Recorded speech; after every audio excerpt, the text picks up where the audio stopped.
here we are, episode number quattro. That's four for English speaking people. I am going to intro, as always, with the Discord, a positive place for learning and talking about tree care. It's an application. You don't have to buy it. It's for free. You go to the App Store, available on Android and iPhone. You click the little free Discord guy, make an account, and then you join the Let It Run server.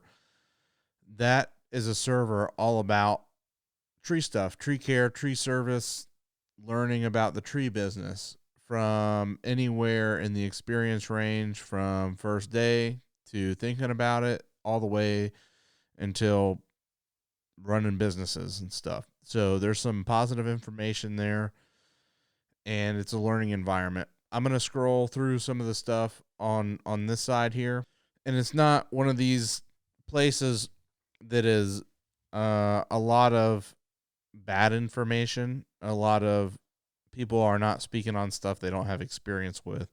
On the Let It Run Discord, we're building a positive community. We're building a place you can go and not feel stupid when you ask questions.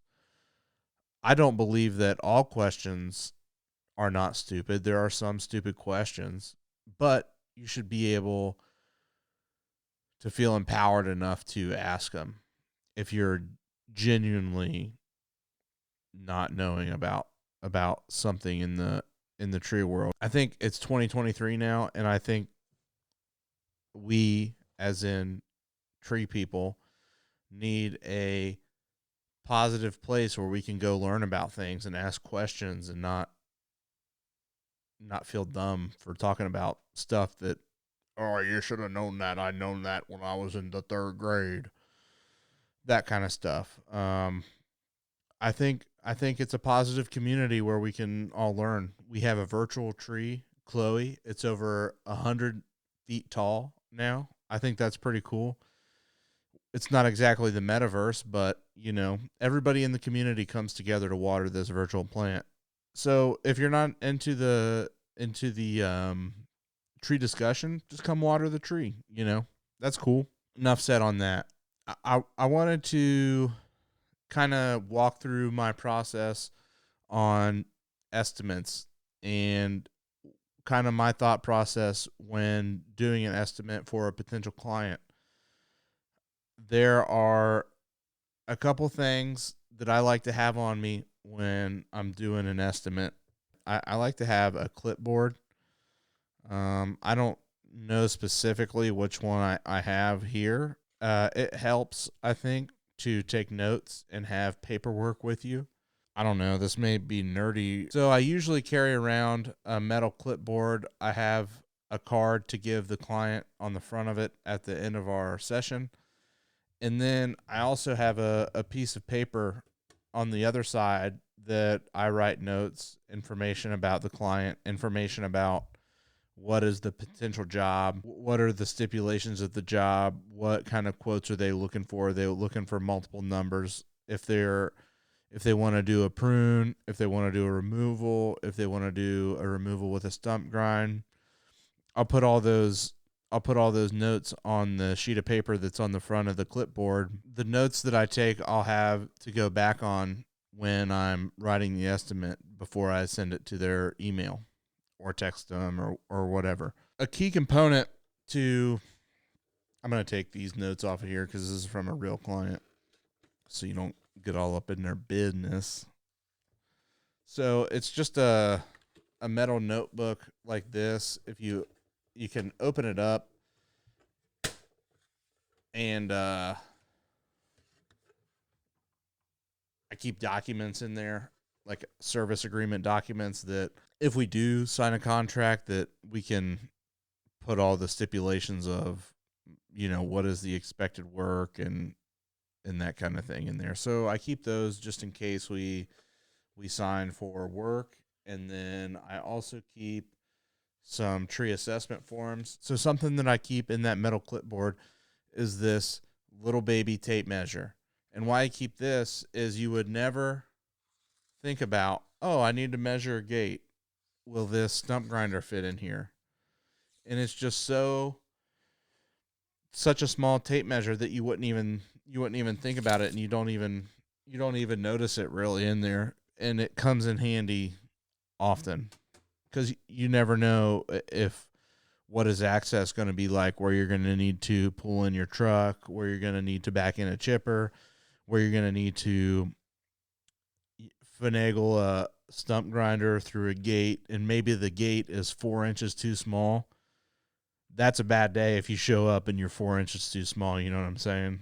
Also, I think it helps you look professional.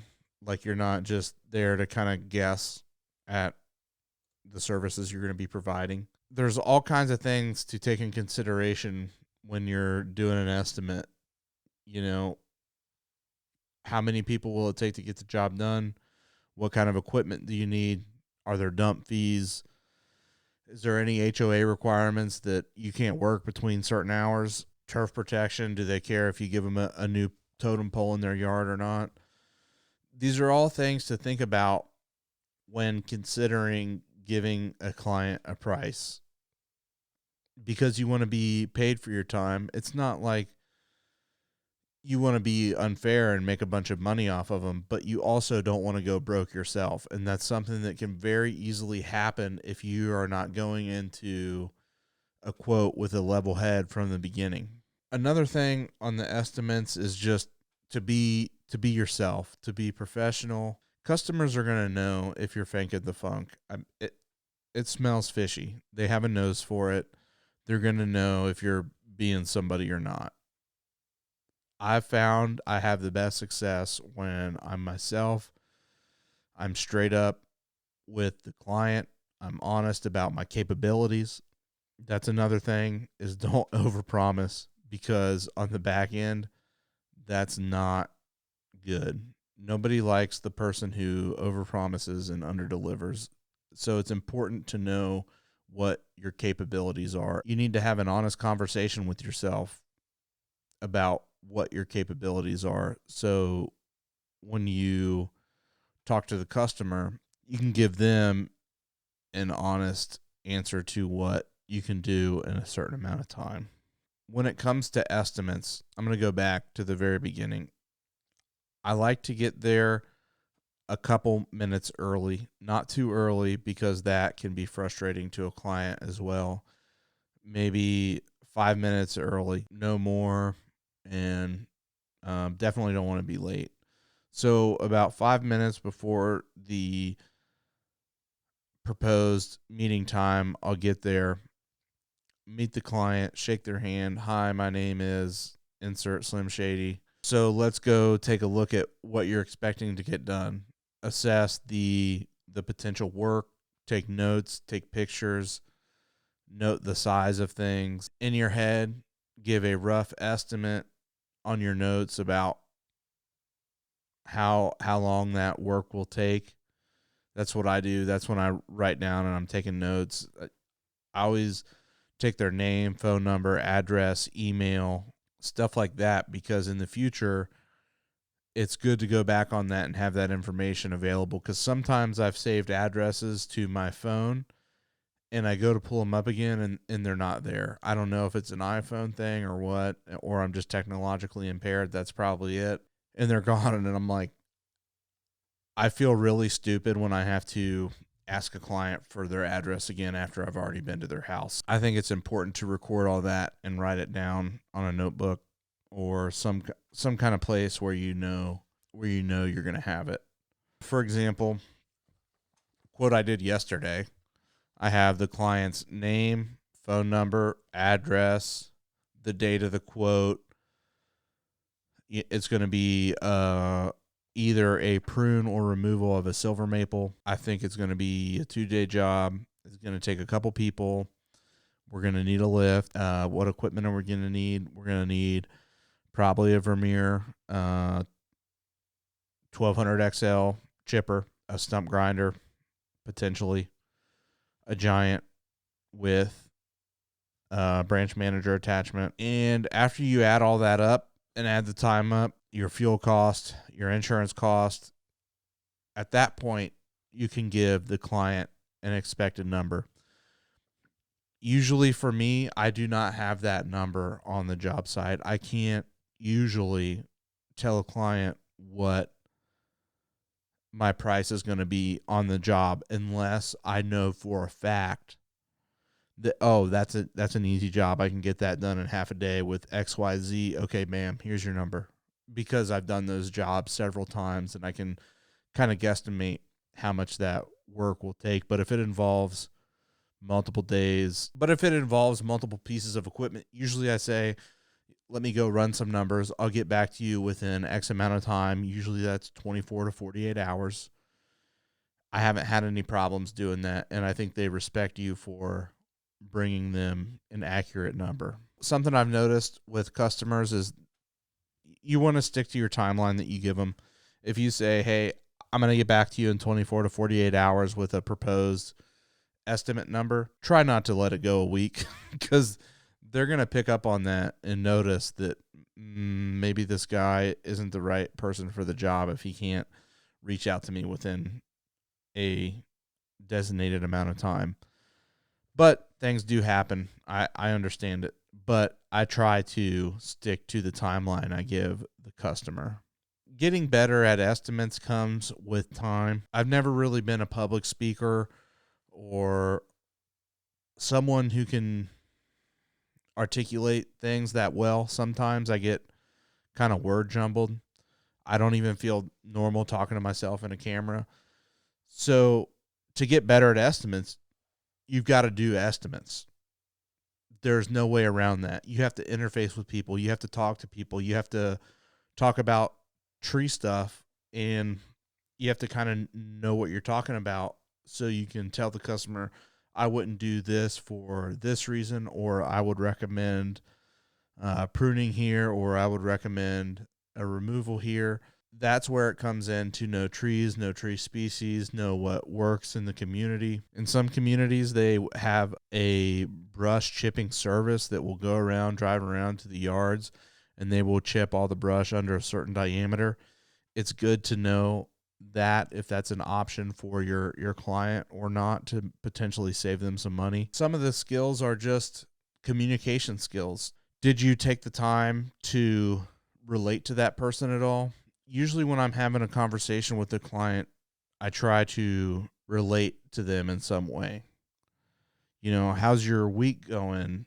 And usually you can get a gauge of what that's like. And usually they'll go into something, or if you have a hobby that relates, or I like to try to relate to a customer on some kind of a level. It could be about anything. On estimates, I like to keep a positive demeanor. I don't like to bash anybody, or if they say, oh, I had this tree service and it didn't work out. I didn't even get into red flags at all. There's some behaviors of clients that will turn me off from working with them. If everything is negative this, negative that, every contractor I've had is bad. Usually I shy away from working with people like that because they're going to say that about you. You're going to be the bad contractor. You could do the best job in the world, and they will find one thing, and they will never hire you back. That's just been my experience. All my customers have been rock solid, though. I can't think of one bad customer I've had. I really can't think. They've all been pretty good. So there's a lot more to getting a picture on your phone and just saying, yeah, I'll cut it down for 400. You're going to get yourself into some trouble if you do that. I learned the hard way that you do not do estimates over photos. It is much better to go on site, look at it. There's a big difference between 28 inches and 48 inches. So just know that. And you can't really judge that by a picture. A book that I wanted to highlight on this one is The Fundementals of General Tree Work by Jerry Baronic.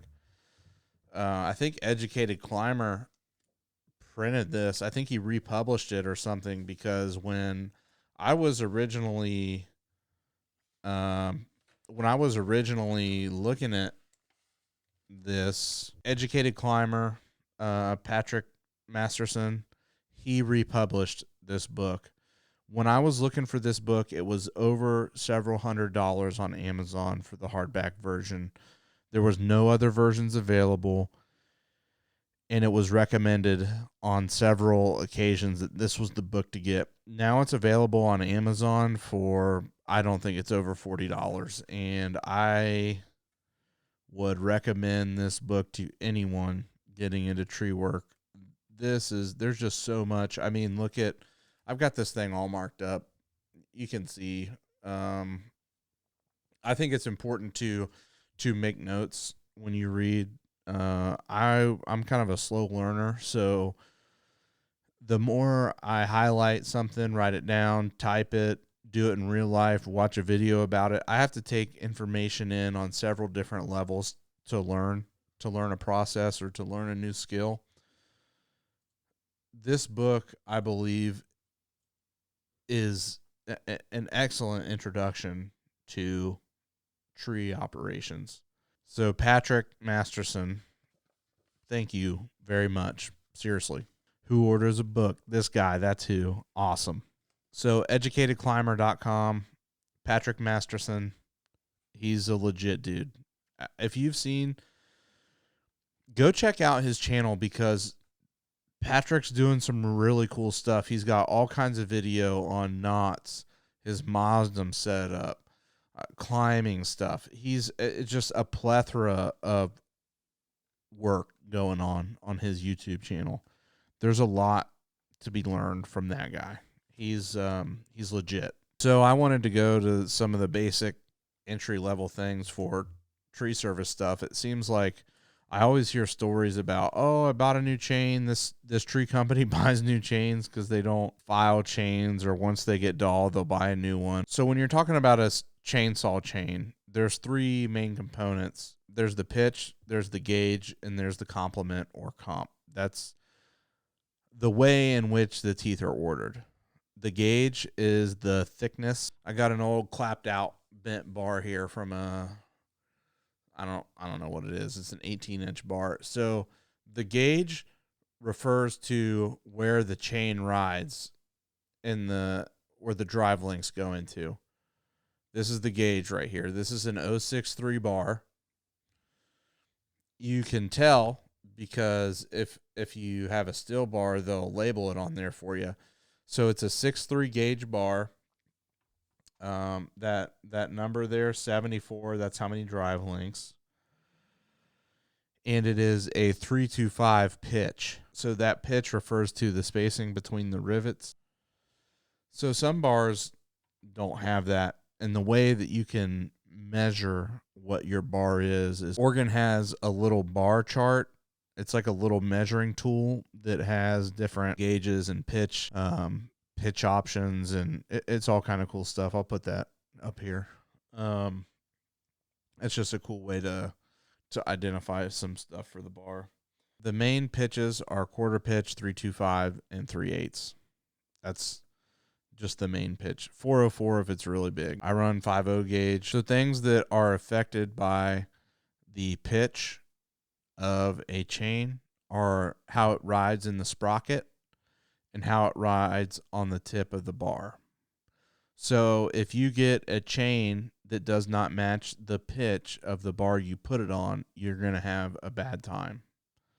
You French fried when you should have pizza. Those numbers, they all have to match. So when you go buy a chain, there's going to be these numbers on the bottom here. There is the length of the bar, the drive lengths, the pitch, and the gauge. All that stuff has to match your bar, or it's not going to work. Chain complement is how it's annotated in the book. If you hear somebody say, I'm going to run a full comp chain, that is the standard version of a chain, which is a cutter every other drive length. Then you get into semi-skip, which is full comp, skip one. The way they do it in the book is a semi-skip chain has pairs of cutters arranged along its length with an extra driver between each pair. This is an intermediate choice for the power saw user. It's better suited for larger saws that pull long bars. Full skip chains are found primarily on the large production falling saws. It has roughly a third fewer cutters in any length compared to a full comp chain. The reason for this is that it performs better in big cuts than the full complement. A full complement chain or full comp chain will stall or drag in a long cut because it has more cutters, more resistance, and more chips to pull out. If you use a full skip chain for brush cutting, although you'll find that it cuts more roughly and it's potentially hazardous. I haven't noticed any issues brush cutting with full skip. You do throw a chain from time to time, but that's part of it. So when it comes to chain, those are just the chain types. I run full comp and full skip. I've never ran semi skip. I'm into it. I'll try it, but I'm not going to go buy a roll of it. In my opinion, just my opinion, most chains you're going to see on a saw are either full skip or full comp. I hear some myths all the time about chainsaw chain cutter length. So the first right here from Jerry Baronic, keeping all the cutters on the saw chain, even with the shortest ones, is a myth. If there are just one or two odd short cutters on the chain, bringing the rest down to match will be a waste of time. Will be a waste of time and money. An odd short cutter on the chain won't hamper the overall performance of the chain, but most persons that file chain habitually sharpen one side shorter than the other. In this case, the longer side should be brought down to match the shorter to minimize differences. The beginner is advised to improve the platform. Okay. So, with that being said, if one side, if you rock a couple teeth, you don't need to go all the way through your whole chain and bring them all down to the size cutters all match. If you have one or two that are off, that's fine. And I've actually noticed that one side can be significantly less. And I've actually noticed that one size of the chain can be significantly lower than the other side of the chain. And as long as your rakers are adjusted to the cutter of that individual tooth, you'll still cut a straight line from my experience. And I'll put that over here too. So as long as your raker or depth gauge, as long as that relationship is the same, you're good to go. As long as it matches the cutter, you'll cut straight for days. Just my opinion. Kind of wanted to get into hand file a little bit. I think that's an important skill for all beginner sawyers. I think if you use a chainsaw in your job, it's important to know how to maintain it, the fundamentals of keeping a sharp chain. They've got guides and trinkets and whatever. I'm guilty. I've bought them all. Well, most of them. Some of the stuff I see on TikTok, I'm not going to buy because it just looks ridiculous. This is like a typical deal you can get from Stihl. This is a 3/8 7/32 file. Yeah. This deal here, after I've used the file just by itself, I mean, this thing is, this file gauge here, I think it really hampers your ability to have custom control of your cutter. It really prevents you from getting down in the gullet, scraping the material that you need. I mean, it doesn't work for me. After I've watched the Buck and Billy Ray videos, and I mean, that it's just so helpful to be able to freehand get your angles where you need them to be without the trinket stuff. I mean, I understand the guide. Okay, I get the guide, but where I start to like really repulse as an individual is these guys right here. I mean, this is my personal one that I bought. I tried it, and it just doesn't, it's not right, man. It's just, it doesn't, what is this? You can do 47 teeth at once. So supposedly it'll do your raker and your cutter at the same time. I mean, what? If you take the time to develop a hand file, who's carrying this around in the woods? I'm not. You going to stick this in your pocket and go? This thing looks like it's from Star Trek. Beam me up, Scotty. I just think you can get better performance out of learning to hand file. It might seem like this saves you time now, but in the long run, I think it's better to develop the skill set with a hand file. That's just my 2 cents on that. And if this works, for you, this is solving something for you, good on you. If it keeps your saw sharp, that's awesome. I'd rather use this than have a dull saw, that's for sure. But what I would probably do is pop this portion open, and I think you can get out the files and stuff. Yeah. So if you have one of these, just pop this open. There's your file right there, 7:30 seconds, ready to go to work. I mean, this is kind of an expensive file holder, really. And if it comes time to do your rakers, just take them out of here, man. Just take them out of here and use them like a regular file. That's how they fit in there. And I don't know if you can buy stuff. I used this thing 3 or 4 times, and I was over it. To me, this is kind of gimmicky. I'm sorry if you feel personally attacked. That's just my opinion.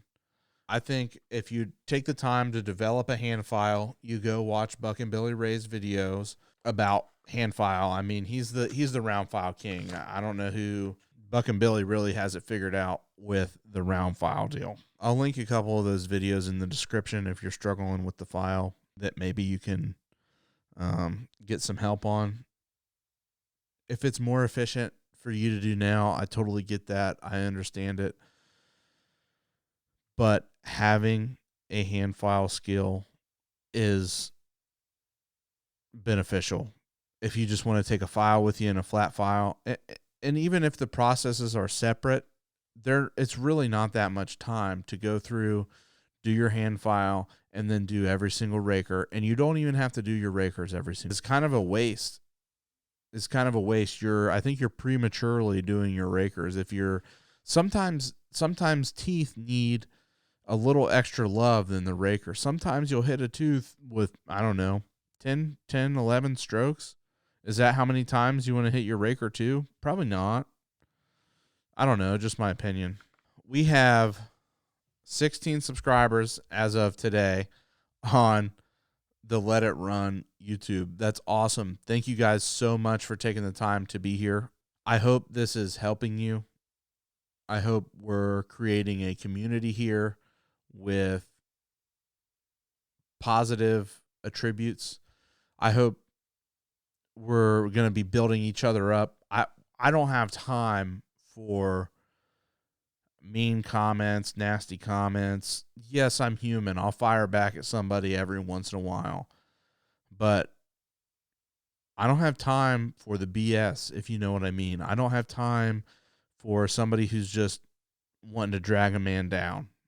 I think we can build each other up. And if there is something going on that you don't like, there's a tactful way to do it. And there's a tactful way to say, hey, maybe this isn't right. Maybe you could change your game in this way. I'm all for that. I'm all for constructive criticism. But this tearing each other down stuff has got to stop. And that's a main reason for why I created the Discord, because on Facebook and some of the forums are just horrible. People are saying horrible things to each other. And in real life, they wouldn't say those things.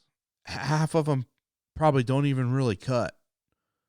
Really, when you think about it, half of them probably have less than 4 hours on a power saw.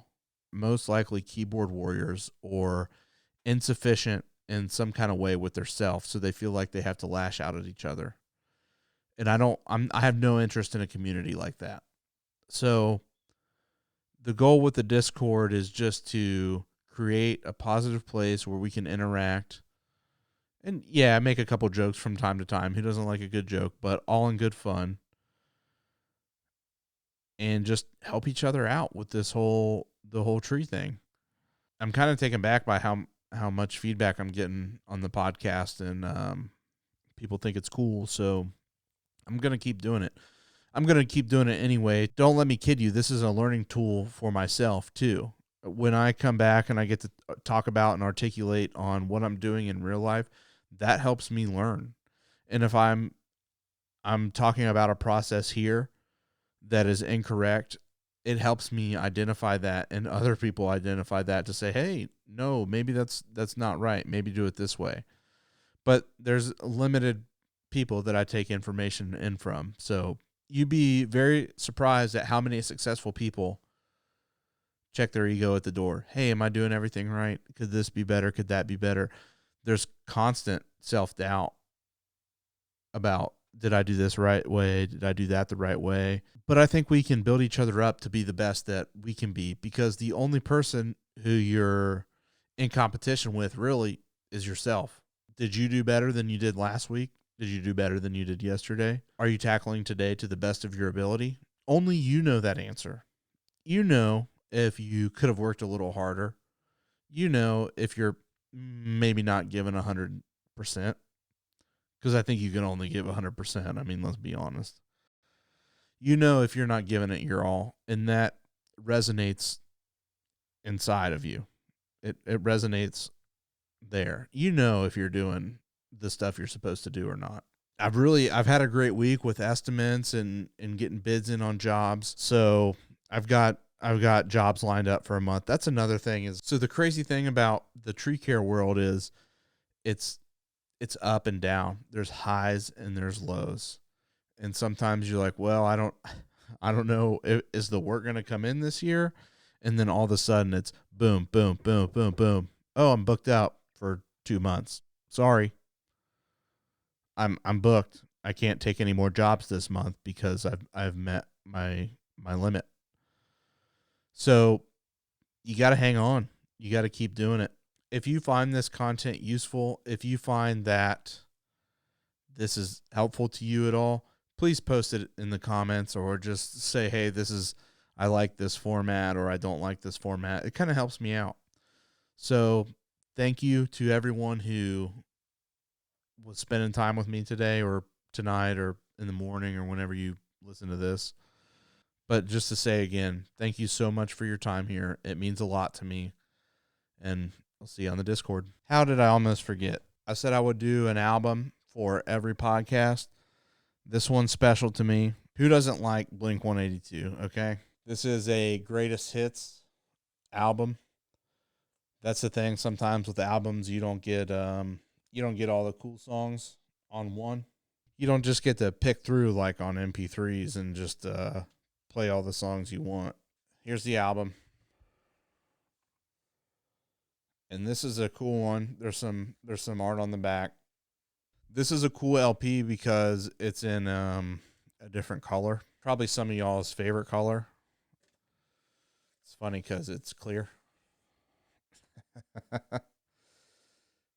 This is a great record. I mean, super cool.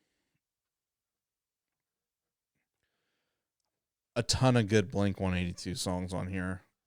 I mean, it's just nostalgia. That's childhood. That's right when I grew up. All the small things. Come on. You got to hold your records the right way. Don't be getting your grubby, greasy fingers on my records. Just like my chainsaws. That's the Blink-182 Greatest Hits album. It goes through all the songs. The cool thing about this album artwork is it goes through all the songs, and it gives you lyrics. Got a copyright strike on the Van Halen song, so I guess I'll... She left me roses by the stairs. Surprise has let me know she cares.